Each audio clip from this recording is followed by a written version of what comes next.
Uma coisa que me chama a atenção é a ironia, né? Trágica dessa ideia do rei Acaz, né? Vou me unir ao maior império, né? Ou aquele império que estava enriquecendo mais, tal, como se fosse assim, bom, vou me aliar e ali eu estarei seguro, né? E agora, então, vai perceber através de Isaías que o império não tem amigos, né?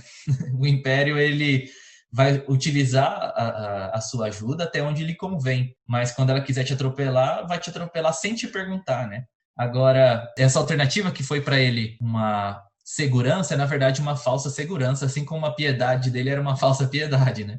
Ele acaba agora sendo traído pelos assírios, porque os assírios, na verdade, são instrumentos na mão de Deus para trazer juízo para o próprio povo, né? Isso é uma coisa que a gente vai perceber aqui. Agora, outro detalhe que também está dentro dessa transição, né, entre o capítulo 7 e o capítulo 8, é que Acaz, ele abre mão. Ele abre mão de fazer parte dos planos de Deus, abre mão da casa de Davi, abre mão da aliança de Deus, inclusive de fazer parte da linhagem do Messias, né, que viria mais à frente, o Emanuel. E Deus fala, olha, o sinal vai ser o seguinte, vai vir o Messias e ele não depende de você, porque vai vir de uma virgem. Então você tem várias ironias aqui no texto, né? De Acaz respondendo diante das decisões que ele tinha que tomar, mas como ele escolhe rejeitar a Deus, confiar em si mesmo, a gente vê como a sabedoria do rei Acaz se torna em tolice, né?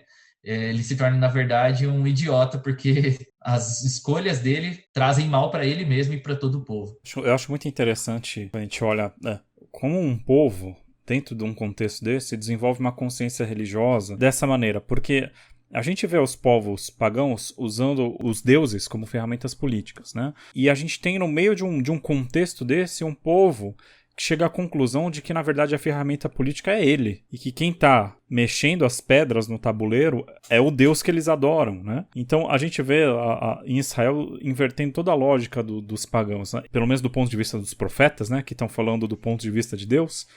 Eles se veem como as pedras no tabuleiro. Então, essa mudança de perspectiva é importante, porque, de outro ponto de vista, quando Israel vai para o exílio e coisa assim, a gente vê, isso foi uma derrota de Deus. Mas do ponto de vista do israelita, quando eles vão para o exílio, eles falam, puxa, nós não fomos uma boa ferramenta na mão de Deus, e agora ele está usando outras ferramentas. Ele tirou a gente da jogada e ele continua jogando, né?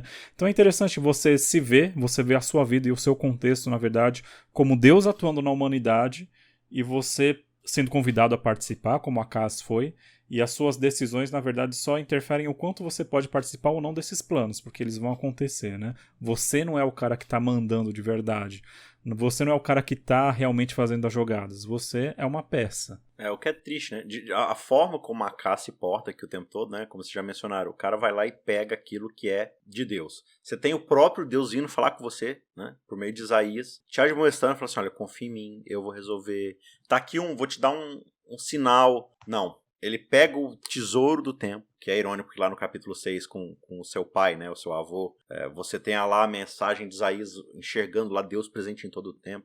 A sua glória enche toda a terra, ele fala, ele resolve, ele tá resolvendo todas as coisas. Aí ele vai lá, pega esse tesouro, leva pro rei. Não só presenteia o rei com o dinheiro pro rei fazer, né, o rei da Assíria, para ele fazer o que ele já ia fazer mesmo, porque o império dele já estava em expansão, ele já queria tomar conta de tudo. Você tá me pagando para eu fazer o que eu já ia fazer mesmo? Que triste, né? E ainda por cima, o cara fala algo que tem uma certa ironia aqui dentro de todo o contexto da história de Israel, que é, olha, rei da Assíria, eu, rei de Judá, sou seu servo e seu filho. Ou seja, eu tô aqui para te servir, eu sou aqui o teu humilde servo, né? Faça comigo o que você achar melhor, mas vem me ajudar contra aqueles que se levantam contra mim. Ô Luciano, isso mostra o quanto a identidade de Israel, no caso aqui Judá, tá se perdendo assim, a um ritmo alucinante, né? Sim, e como reflexo desses péssimos reis, né? Que vêm para liderar o povo e levam os caras para a ruína. Você tem essa nomenclatura, né? De pai e filho, e de servo também, né? Na verdade, ele diz que vai ser servo e filho, né? Do rei da Assíria. Essa nomenclatura ela é muito importante e significativa porque ela está presente nas alianças do mundo antigo, né? De como funcionava essas alianças políticas, mas também quando Deus livra o povo de Israel lá no Egito, ele faz uma aliança com Israel porque basicamente Deus ele queria ser o rei de Israel e queria transformar aqueles escravos em um reino. E eles topam naquele momento a fazer isso, né? Agora, o que Acaz ele está insinuando ao dizer que ele vai ser servo e filho do rei da Síria, é que agora, cara, a nossa história daqui para frente vai ser construída com o rei da Síria e não mais com Deus. E, de novo, né, a gente está fazendo vários contrastes com a aliança davídica, né? E lá em 2 Samuel 7, Davi é chamado de servo, mas ele fala que esse descendente vai ser chamado de quê? De filho. Eu lhe serei por pai e ele me será por filho. Então você vê o cara indo completamente numa direção completamente oposta dos planos de Deus, inclusive, a gente precisa ressaltar isso aqui, dos planos de salvação, né?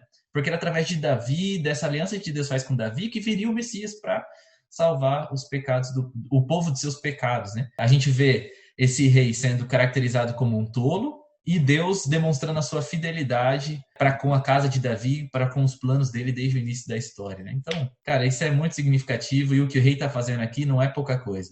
É uma decisão séria. Mas além dessa fidelidade de Deus, eu destacaria essa iniciativa de Deus de falar com ele, mesmo ele tendo essa trajetória tão ruim, né? Ele começa mal o seu reino, oferecendo um filho como sacrifício, mas mesmo diante de tamanha maldade que esse rei está demonstrando, Deus ainda tem a iniciativa de falar: profeta, vai lá e insiste com ele um pouco mais. Que tem a ver, Isaac, com o que você falou no início, né? De que Isaías é um profeta que vai falar praticamente para as paredes, né? Mas ainda assim, é a história de um Deus que está tendo a iniciativa de buscar o seu povo. Então, no livro de Isaías, isso fica muito claro, né? O pastor está indo atrás da ovelha perdida, está chamando, está gritando, está perseguindo, está dando chances, mas a gente vê um Israel insensível, né? Reis insensíveis à voz de Deus, e essa é a tragédia principal dessa época. E aí a gente vê, por exemplo, como o restante da história de Acaz vai só em decadência por causa dessas decisões aí que o Luciano pontuou, né? Essa profecia de Isaías, que a gente está vendo lá do capítulo 7 e 8, né? Acontecem por volta do ano 734 a.C., né? Lembrando que antes de Cristo é o contrário que a gente vai contando, né? Então, passam ali cerca de 2 anos, a Assíria invade a capital Damasco, a capital da Síria com S, né? Então, a gente já tem essa aliança entre Israel e Síria já sendo destruída ali em 2 anos. Só que a história não para por aí. Passa mais 10 anos, quer dizer, 12 anos depois da profecia, lá no ano 722, a gente tem a Assíria continua crescendo e ela destrói completamente todo Israel do Norte, né? E aí acaba a história de Israel do Norte. Sobra só Israel do Sul. Então a gente tem Israel do Norte, tem essa história, como a gente estava comentando, só tiveram reis ruins. Então lá desde 922, quando separa, passa 200 anos de decadência desse reino, né, fazendo essas alianças e tal. A gente tem os profetas no Reino do Norte, né, tentando trazer o povo de volta, mas não vai. E aí a gente tem a destruição finalmente em 722. Então, o que a gente está vendo? De fato, a profecia se cumpre, a profecia de Isaías, falando que, olha, eles vão desaparecer logo, fica tranquilo, eles não são um problema, são os 2 pedaços de madeira fumegante, né? Então, em pouco tempo, a ameaça sírio-israelense é destruída. Só que a ameaça assíria só cresce e vai se tornar um problema depois também para ajudar.